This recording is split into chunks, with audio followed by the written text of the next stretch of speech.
let's stick with the president. So he decided this week to give back 5% of his salary because of the sequester. He thought that would be a nice little gesture to the furloughed workers. And 5% of his $400,000 a year salary is about $20,000. John Kerry, the Secretary of State, also did it. Now he only makes a cool $180,000 a year. So that was about $9,000. Now he's worth, he's married to Teresa Heinz. Ketchup, you can't get ketchup in this country without going through John Kerry. He's worth about $200 million. Gave $9,000. So are things like this? Is this pure? He's a real giver. That's nice. Couldn't he have given everyone at the State Department free ketchup for life or something? That would have been more worthy than $9,000. I mean, are these things just silly little tokens? Yes. And it's just nothing more than that? Yeah. Like, let's deal with the economy. Let's get rid of corporate tax loopholes. Like, if Obama was actually a fighter in terms of raising revenue through taxing the rich, their fair share of taxes and getting rid of these ridiculous deductions that wealthy people get to take advantage of, then I would give him like a round of applause. But this is like, okay, so you're giving up $20,000 a year. Yeah. Who cares? You're still tremendously wealthy. Does the Kerry one seem worse to you because of how much he's worth? I mean, $9,000. Well, he was against giving back the money before he was for it. Exactly. So just so you know. Yeah.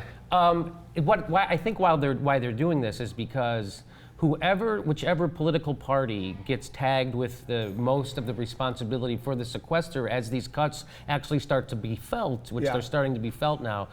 So that's why they're doing this. See, look, we're the good guys. It's the sequester isn't our fault. And that's why the Republicans keep saying, President Obama wanted this. This is his idea. It was his idea. Mm-hmm. And so they're all trying to get away from this. They're trying to get distance from it, and this is the way Barack Obama's administration has decided. See, we're not even for. We're taking the cut too. We're with you. Yeah. We're with the people, not like the other. But do people fall for that? Because it strikes me as such a disingenuous thing. I mean, the money means nothing to him. He obviously is not walking around day to day pulling any cash out of his pocket and spending a dime. So it seems disingenuous, but you think there's just the PR of it. Yes, it is. I mean, it's a lot of the stuff that happens in Washington is politically symbolic, but it's also important.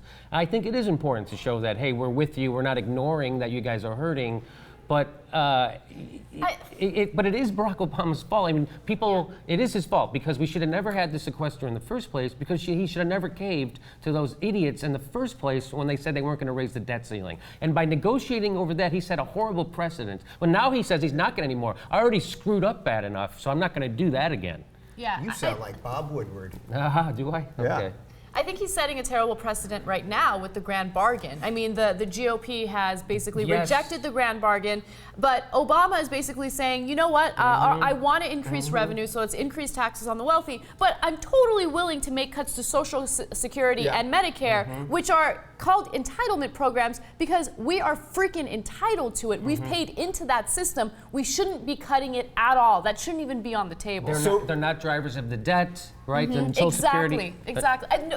Social Security has its own trust fund, right? And Medicare people also solvent until 2023, by the way. So this is all manufactured. These are just people who don't like social programs, and then Barack Obama gives credence to it and goes along with it. So do you think part of the problem is that we just go from crisis to crisis? That we don't have any? We clearly have no long. We had a fiscal cliff that no one had even heard of the phrase fiscal cliff until the fiscal cliff happened 2 weeks before, and then once it hashtagged on Twitter, everyone knew what it was. And then the sequester, which no one had heard of the sequester. Like, we just do this. We manufacture these things, and it's the way that we actually get nothing done, but everyone just screams about it all the time. Absolutely, and it's this cycle that I just cannot handle anymore. Like, it's to the point where you know that it's an important topic, you want to pay close attention to it because it has to do with your livelihood as a member of the middle class or working class, but at the same time, you know exactly how it's going to play out because we've seen it over and over again. I get distracted by her beauty. And a woman did just walk by and you I was like, wait, I could totally feel Jimmy Dore not paying attention to what I'm saying right now. Well, I was looking at your necklace in the monitor and I was like, that is a nice necklace. Thank you, Jimmy. You're the best. That's a callback to the previous segment, which you can probably see below us right this second. All right, last question on this one. What do you think about if he had just promoted like a 5% across the board spending cut for government employees? You know what I mean? Just a salary cut. And it would have, yes, of course, there would have been tremendous brushback on it. But that would have maybe been a tiny bit of a dent of a number, not just some, I'm giving $20,000 kind of thing. I don't think that would have actually made a difference as far as a real difference. It would have still been symbolic, but it actually would have hurt government employees, some people who are government employees. I'd be against that. Yeah. He already put agree. a freeze. He already did that BS where he put a freeze on raises for government employees, right? He did that, and so, yeah, Barack Obama, I'll just say that people say, well, it's this Republican. They won't let anything happen. They're blocking everything he wants to do. Well, outsmart them. What the hell's the problem? I know. They're not that bright. How about try to outsmart? You But can't does he outsmart. want to? Does he want to outsmart them? I think that question is the question that everyone should be asking Obama and the Obama administration. Does he actually want to increase revenue? I mean, does he want to tax the wealthy? Like, he's pretending like he wants to. It seems more like he wants to make cuts to Social Security and Medicare. Well, if he taxed the wealthy anymore, they wouldn't have the $40,000 a plate it costs to go to one of his fundraisers, and that would not be good for him. He wants to prove he's serious, and then we all know the only way you can prove you're serious is to cut the social safety net from the people who need it the most, the old and the elderly and the sick.